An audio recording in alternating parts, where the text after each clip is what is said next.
Hello everyone, आप सभी का एक बार फिर से स्वागत है हमारे इस यूट्यूब चैनल पर। देखिए गाइस, मैंने आप लोगों को बहुत सारे टॉपिक्स करा दिए और लास्ट मोमेंट पर मैं एक बार आप लोगों को बिहार की मिट्टियों के बारे में थोड़ा सा जानकारी दे देता हूं, ताकि आप ओवरऑल एग्ज़ाम में जाएं तो कहीं ना कहीं आपको थोड़ा सा समझ में रहे कि क्या आपने पढ़ा था। ठीक है, मैं आपको इस वीडियो में पॉइंट टू पॉइंट बताने वाला हूँ, जिससे आप एग्ज़ाम में आराम से क्वेश्चन को कर सकते हैं। ऐसा नहीं कि मैं आपको पूरा डिटेल्स में इस वीडियो में बताने वाला हूँ जो भी है, लेकिन मोटा मोटी 90% आपका ये सारा चीज़ें कवर हो जाएगा। तो इस वीडियो को एंड तक ज़रूर चेकआउट कर लेना, देख लेना। चलिए फिर शुरू करते हैं। और बिहार की मिट्टियों को आप जितना बेहतरीन तरीके से आप इसमें समझेंगे उतना ज़्यादा बेटर रहेगा। अगर आप लोगों को लगे कि इसका MCQ भी प्रोवाइड कराया जाए तो मैं MCQ प्रोवाइड करा दूंगा, आप नीचे फटाफट कमेंट कर देना। तो चलिए शुरू करते हैं। तो यहाँ पे ध्यान दीजिएगा कि बिहार सरकार के कृषि अनुसंधान विभाग ने बिहार की मिट्टियों को 3 मुख्य वर्गों में डिवाइड किया। और ये 3 मुख्य वर्ग अब देखेंगे तो उत्तरी बिहार के मैदान की मिट्टी, या फिर ऐसे कह सकते हैं कि गंगा के उत्तरी मैदान की मिट्टी। यानी बेसिकली हम जानते हैं कि जो गंगा है, गंगा नदी है, बिहार को लगभग 2 भागों में डिवाइड करता है, उत्तरी और दक्षिणी भागों में।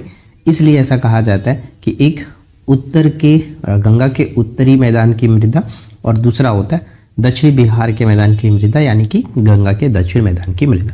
और एक और तीसरा होता है दक्षिण पठार की मिट्टियाँ। ठीक है, बिहार के दक्षिणी पठार की मिट्टियाँ इस तरह से बांटा जाता है। और इन सभी को मिलाकर के कुल 8 भागों में मिट्टियों को अलग अलग, यानी कि 8 उप भाग कह सकते हैं, मिट्टियों को बांटा जाता है। दलदली या फिर तराई मिट्टी, खादर या फिर नवीन जलोढ़ मिट्टी, बलसुंदरी या फिर बांगर मिट्टी। और फिर गंगा के दक्षिण मैदान की मिट्टी की बात करें तो ताल मिट्टी हो जाता है, पुराने जलोढ़िया, करेल केवाल मिट्टी होता है, बलथर मृदा होता है। फिर उसके बाद दक्षिणी पठार की मृदा की बात करें तो उसमें आपको लाल या पीली मिट्टी और एक होता है लाल बलुआ युक्त मिट्टी। तो कुल मिलाकर के 8 मिट्टियों के बारे में हम जानते हैं। और यहाँ पर मैंने एक छोटे से मैप के थ्रू बताने की कोशिश की है कि किस क्षेत्र में कौन सी मिट्टियाँ देखने को मिलता है। तो अगर आप बिहार के इस मैप को देखोगे तो इसमें सब कुछ क्लियरली मेंशन आपको दिख जाएगा कि कौन सी मिट्टी किधर आपको देखने को मिलता है। जो पश्चिम का जो क्षेत्र है, यानी कि पश्चिमी चंपारण का उत्तर पश्चिमी हिस्सा, इसमें पर्वत पदीय मिट्टी देखने को मिलता है, जिसे भावर मिट्टी के नाम से भी हम लोग जानते हैं। ठीक है, और जस्ट उसकी अगर हम बात करें तो जो दलदली मिट्टी होती है या फिर तराई मिट्टी होती है, वो पश्चिम चंपारण से लेकर किशनगंज तक फैली हुई है। तो इसे हम लोग तराई मिट्टी या फिर दलदली मिट्टी के नाम से जानते हैं। इसी तरह से सभी चीज़ों को यहाँ पे हमने देखेंगे और एक एक करके सभी के बारे में पढ़ेंगे। और सबसे इम्पॉर्टेंट पॉइंट ये याद रख लो कि बिहार के 90% क्षेत्र में जलोढ़ मृदा ही आता है, और बाकी जो 10% है उसके अंतर्गत बाकी मिट्टियाँ देखने को मिलती हैं। तो ज़्यादा समय ना लेते हुए चलिए हम एक एक वीडियो को, मतलब एक एक मृदा के बारे में जानकारी ले लेते हैं। सबसे पहला आता है पर्वत पदीय मिट्टी या फिर भावर मृदा। यह पश्चिमी चंपारण के उत्तर पश्चिम भाग में शिवालिक पर्वत के पदीय भाग में स्थित है। इसके बाद कहीं कहीं अधिक वर्षा एवं नमी के कारण दलदली मिट्टी का प्रमाण भी मिलता है, यह अम्लीय होता है। ठीक है, तो बस इतना ही याद रखना है। और खास करके इसमें क्या है, बस एक लाइन याद रखो कि पश्चिमी चंपारण के उत्तर पश्चिम भागों में देखने को मिलता है। तराई मिट्टी की बात करें, जिसे हम लोग दलदली मिट्टी के नाम से भी जानते हैं, पर्वत पदीय मिट्टी के दक्षिण भाग में देखने को मिलता है, यानी उसके जस्ट नीचे दक्षिण वाले भाग में देखने को मिलता है। इसका विस्तार जो है वो पश्चिमी चंपारण से लेकर के किशनगंज तक चौड़ाई 3 से 8 किलोमीटर चौड़ी पट्टी होती है।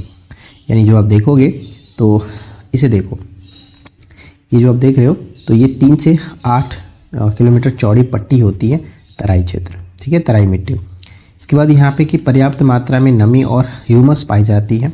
अत्यधिक नमी वाले क्षेत्र में यहाँ दलदली मिट्टी का भी विकास हुआ है, और इस वजह से इसको दलदली मिट्टी भी कहा जाता है। ये जो मिट्टियाँ होती हैं धान, गन्ना और जूट के लिए काफ़ी प्रसिद्ध मिट्टियाँ मानी जाती है। नेक्स्ट आता है बांगर, पुरानी जलोढ़ मिट्टी। तो देखिए, इसका विकास तराई मिट्टी के दक्षिण में एक पट्टी के रूप में हुआ है। सर्वाधिक जो विकास है पूर्णिया और सहरसा के कोसी नदी घाटी में देखने को मिलता है। तो जैसा कि हमने आपको बताया कि तराई मिट्टी के दक्षिण में, तो यहाँ पे आप देख सकते हो तराई मिट्टी के दक्षिण में, तराई मिट्टी आपका ये सब कुछ है, और इसके दक्षिण में यानी बांगर मिट्टी आपको देखने को मिलता है। और इसका जो सर्वाधिक जो विकास होता है वो पूर्णिया और सहरसा में देखने को मिलता है। इसके बाद आप यहाँ पे देखोगे जैसे जैसे हम पश्चिम की ओर जाते हैं इसकी जो चौड़ाई होती है वो कम होते जाती है। अब ये भी मैं आपको मैप के दिखा देता हूँ, ध्यान से देख लीजिएगा कि जैसे जैसे हम पश्चिम की ओर जाते हैं इसकी चौड़ाई कम होते जाती है। देखिए अगर हम यहाँ पे पश्चिम की तरफ जाएंगे इस तरह से तो देखिए इधर की चौड़ाई देखो कितना है और इधर देखो कितना है, यानी कि जैसे जैसे हम पश्चिम की तरफ बढ़ेंगे इसकी चौड़ाई कम होते जाती है। ठीक है, एक दो पॉइंट इसमें और है कि चूने की मात्रा अधिक होने के कारण क्षारीय होता है। थोड़ा बहुत बांगर मिट्टी का विस्तार मुंगेर, भागलपुर, कैमूर और बक्सर जिले में भी देखने को मिलता है। इन जिलों में इस मिट्टी को केवाल मिट्टी कहा जाता है। रंग जो होता है गाढ़ा भूरा और काला तरह का होता है। नेक्स्ट पॉइंट है कि खादर मिट्टी। खादर मिट्टी को ही हम लोग क्या बोलते हैं, इसे खादर मिट्टी को नवीन जलोढ़ मिट्टी के नाम से भी जाना जाता है। ठीक है, यहाँ पे मैंने लिख रखा है। इसका निर्माण है जो है बाढ़ द्वारा लाई गई मिट्टी के कारण होता है। बाढ़ द्वारा लाई गई मिट्टियों से इसका निर्माण होता है। नेक्स्ट बल सुंदरी मिट्टी, बाल सुंदरी मिट्टी, ये इंपॉर्टेंट है। चूना एवं क्षार युक्त होता है, गहरा भूरे रंग एवं सफ़ेद, और इसका विस्तार सहरसा, दरभंगा, मुजफ्फरपुर, सारण क्षेत्र में देखने को मिलता है बाल सुंदरी मिट्टी का। और ज़्यादातर जो प्रश्न पूछा जाएगा आपसे यही पूछा जाता है कि इसका विस्तार कहाँ कहाँ है। ठीक है, चलिए नेक्स्ट आता है कि टाल मृदा। टाल मृदा जो है वो गंगा के दक्षिणी भाग में देखने को मिलता है। गंगा नदी के जस्ट दक्षिणी भाग में तट के सहारे 8 से 10 किलोमीटर चौड़ी पट्टी में यह पाई जाती है। टाल मिट्टी की उर्वरक क्षमता जो होती है यानी उर्वरता जो होती है वो उच्च कोटि की होती है। क्षेत्र की बात की तो बक्सर, पटना, मुंगेर, भागलपुर, इसमें खरीफ फसल नहीं होता है। ठीक है, खरीफ फसल नहीं होता है, रबी फसल इसमें अच्छे से होता है। अब आता है बलथर मिट्टी या फिर लाल पीली मिट्टी।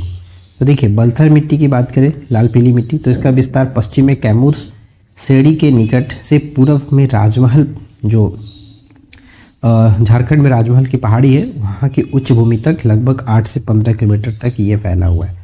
राइट, तो ध्यान रखिएगा बलथर मिट्टी बहुत इंपॉर्टेंट हो जाता है पेपर के लिए। पश्चिम में कैमूर, सेड़ी से लेकर के पूर्व में राजमहल यानी झारखंड की उच्च भूमि तक ये फैला हुआ है। पुरानी जलोढ़ या फिर करेल केवाल मिट्टी की बात करें तो इसका विस्तार गंगा के दक्षिणी मैदान भाग में होता है। रोहतास से लेकर के गया, औरंगाबाद, पटना, नालंदा, जहानाबाद, मुंगेर और भागलपुर में देखने को मिलता है।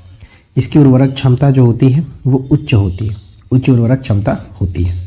इसके बाद नेक्स्ट आता है कि दक्षिण पठार की मिट्टियाँ। तो दक्षिण पठार की मिट्टियों को दो तरह से देखते हैं हम लोग, लाल बलुई मिट्टी और एक होता है लाल व पीली मिट्टी। लाल व पीली मिट्टी जो कि हम बलथर मिट्टी को देखे थे वही है। बिहार में जमुई, मुंगेर, बांका और औरंगाबाद जिलों के पठारी भाग में ये देखने को मिलता है। ठीक है, निर्माण अग्नि रूपांतरित चट्टानों के विघटन से होता है। नेक्स्ट किसमें लौह तत्व की प्रधानता अधिक होती है और इस कारण से इसका रंग जो कि लाल होता है। क्लियर। नेक्स्ट जो बलुई पत्थर है इसमें पठारी मिट्टी होती है और जो रोहतास एवं कैमूर के पठारी भाग में देखने को मिलता है। बालू की मात्रा अधिक होती है, उर्वरक क्षमता बहुत कम होता है, मोटे अनाज इसमें उगाए जाते हैं। तो ये सिंपल सा चीज़ें थे जो कि आपको ध्यान में रखना है। तो मिट्टी से ज़्यादा कुछ है नहीं, जो भी चीज़ें थी यहाँ पे बता दिया गया।